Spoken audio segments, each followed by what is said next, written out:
Imagine coming home from work one day and you open the door to see a bunch of candles lit in the dark. You're thinking, oh my gosh, my husband planned this romantic night with a nice dinner, probably some lingerie, all of the mushy gushy things, right? Especially if it's a day like Valentine's Day. You see there are notes next to the candle, so you're thinking, oh, and he wrote me love letters on top. He's not a man of many words. Let me see what he has to say. But then you read these suspected love letters.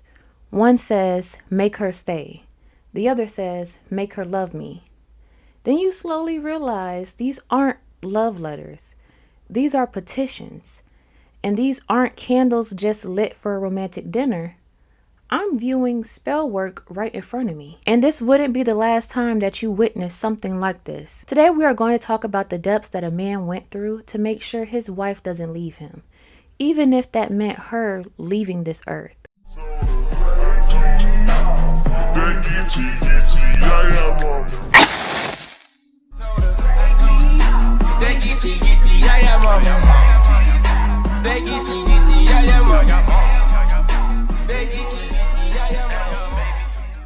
Happy Valentine's Day. I'm BlaqueWitchYaya. Thank you so much for tuning into this video. And of course, I had to do a video about a love spell that technically didn't go their way on Valentine's Day as a nice little warning for y'all, because when people fall in love, they could sometimes get crazy. So let's start. We're going to talk about Raymond and Cheryl. They were introduced by a mutual friend and they later married in 1993 in Washington, D.C. Now, Cheryl says there wasn't necessarily love there in the relationship. They were both kind of like, you like me, I like you. We both have kids, so let's just join our families together. They liked each other enough to wed. Now, it was a second marriage for both Raymond and Cheryl. Cheryl's first husband was killed in a car accident in 1989, and Raymond's first wife and his eldest son, who was 7 at the time, were killed in a car accident as well about a year earlier. Cheryl was left to raise a young son and daughter by herself, and Raymond was left raising a 2-year-old son. So we can kind of see where that commonality comes into place, where they felt so comfortable getting married. Some may say this was a trauma bond. Now, speaking of trauma, Raymond had military training from his days with the Washington Army National Guard, and Raymond also said that he worked for the CIA and convinced Cheryl that he was a trained agent. Now, later on in this video, during the trial, because yes, there was a trial, we find out that Raymond was not a CIA agent. If anything, he just did front desk work for the company. And he really convinced Cheryl, like, I was in the CIA, I'm trained to find out information, national security, I'm really out here. And you may be wondering, okay, so why would he come up with this lie or exaggerate his position with this company? He used this threat of him being a CIA agent to intimidate Cheryl, like, oh, if you ever cheat on me, I'll find out. I work for the CIA. You don't know what information I got access to. Now, Cheryl, she worked as a Catholic church teacher, and Raymond consistently accused her of sleeping with the priest. And then he would continue to make threats like,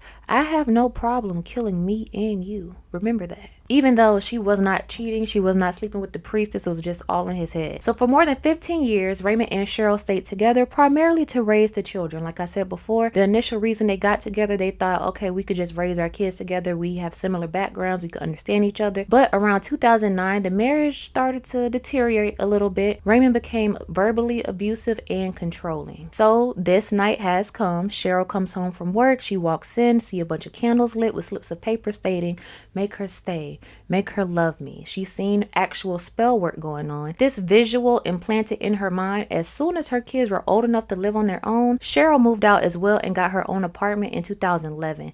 And that drove Raymond crazy. So a year later, in 2012, in the summer, Raymond was seen lighting paper on the grill, chanting and spreading ashes around the backyard. They didn't go into much detail as to what exactly he was burning. From just understanding him and his role in this story, I'm assuming he was trying to do a burning ritual where he's moving any type of outside energy or negativity from their relationship. He's probably assuming, oh my gosh, she's cheated on me, so let me remove infidelity from the relationship. Let me make sure that all outside sources can't interfere or get in her head where she tried to leave me. Even though with him doing spell work, it clearly shows he is that negative outside source. But he continued. He even hired a fake African voodoo priest that he met online, paid this priest $500 to cast a spell that would kill Cheryl. And he was doing all this to ensure that she didn't divorce him and seek alimony. So knowing that Raymond had money, that scared Cheryl even more because she knew that he had the money to kill her and to actually get away with it. And there was evidence that Raymond had discussed having his wife killed all the way back to 2010, saying that if he could not have her, nobody else could. When people say that, make sure y'all watch out for it. It sounds cute in the moment. Oh, if I can't have you, I don't want no one else to have you. That sounds adorable. It sounds very nice. But depending on the person that is coming from, because some people mean that. So now it's September 1st, 2012. After several failed attempts at spell work, Raymond literally said, this shit is not working. And he complained to his sister Joyce about what's going on. Like, look, sis, I've been trying to kill this lady. Like, oh my God, I done spent so much money on candles, voodoo dolls, incense, pens. I've been doing all the things and nothing is working. Damn near brought up the whole botanica shop and she's still alive, prancing around town. I'm gonna have to put a hit out on her or something. And when he said that, an idea came to him and he thought this was the most genius idea ever. He thought, I could get my nephew to kill my wife. So the reason why Raymond felt like having his nephew kill his wife was such a good idea is because his nephew is 16 and his nephew is also differently abled mentally. So he thought, yeah, I could get my nephew to do it. He could plead crazy in court. They're not going to give him that much time. He'll be out in no time. Raymond took it as far as approaching this 16-year-old nephew with an offer like, look, I got a gun for you and I'll give you $2,500 to do it. And now when I read this part, I was like, you got all this money and you only offering this boy $2,500? Like, he's supposed to be balling, right? But that's besides the point. And when this offer was made, the nephew looked at him like he was the one that was differently abled mentally, because obviously he's far worse. And then he told his mom. And then right after that, his mom told the cops. But at the same time, while he's asking his nephew, he's also asking his niece as well. Like, hey, I kind of need help killing my wife. Do you know someone who could help me out with it? Yes, the police. So while Raymond is out here trying to find someone to kill his wife, he's also trying to find his wife as well. He would stalk her, try to get into her home, try to get into the gates of her apartment, go to her job, go to her church, trying to find her. That's because Cheryl, she mastered a plan to switch up her entire schedule so she can avoid Raymond, because she knew what he was trying to do. And you may be thinking, Cheryl, just get a restraining order, get a divorce. She tried all of the things, but Raymond would never show up to court. He would come up with the most random excuses why he had to miss the court date about their divorce. He would say, hey, I woke up with a cough. I'm sorry. Oh, I had a doctor's appointment. Oh, I'm a little sore today. I'm not really feeling it. Oh, I had a prior engagement. All of these excuses. And by the time he actually made it inside the courtroom, it was for a different reason. It was because of his attempts to try to get his wife killed. So let's fast forward. Now it's time to go to court. Tell me why Raymond walked in using a cane. And then he sits down and he's like, Cheryl and I are a thing of the past. And I accept that. I have moved on. And his attorney, as he should have his back, that's his attorney, said, listen, my client is ill and is in need of medical and psychiatric attention. The attention and the help that he did not receive before his arrest. And then Cheryl's attorney is like, I hear you, but we could have been here for a potential homicide. So let's not talk about mental health now. Let's talk about what's right in front of us. And then the judge was like, you know what? I'm going to get you the mental help that you need, because obviously something is off and you're going to undergo this treatment. I want you to make sure you get all the help you need. But you're going to do that while you're in jail. And that's exactly what happened. Initially, Raymond pled guilty and he was found guilty and sentenced to 4 years in prison. So this happened over 10 years ago. So I'm assuming Raymond is free now. I did not see any updates on him or Cheryl. So if this video somehow makes it to Cheryl, I hope you are doing good and I hope you are safe. And I hope Raymond has found his way back to jail, because he does not need to be out in the public. Okay, so I have done several videos on why it's dangerous to do love spells. Main reason why, to summarize it all, you're breaking someone's free will. I've done a video on the contract that we all sign. When we are born, we automatically sign a contract of free will. This gives us the power to dictate our courses in life, where we go, and our outcome. So when you are doing a love spell on one, that's you in breaching on their contract. You're trying to be like, hey, I know you're supposed to go left, but I want you, so I'm gonna have to make you go right. And in that attempt, you're intruding on their contract, and you're also intruding on your own contract as well. Because what if that person is meant to go left, but you're trying to force them to go right, and they weren't meant to be with you in that moment in life? Because if they were, it would naturally happen. Some things you just need to let it take its course, especially with love, because you're having someone come into your life. And we know love is one of the strongest emotions. So you want to make sure the person that you're involved with that emotion is not going to be detrimental to yourself. So if you have to force it, just leave it alone. And I know that's hard because people fall weak to love. They want the person that they want. They don't want no one else to have them. They hate to see them with someone else. But trust me when I tell you, you will be okay. Life moves on. I would say time is the best healer. I know you broke up, but you want them back.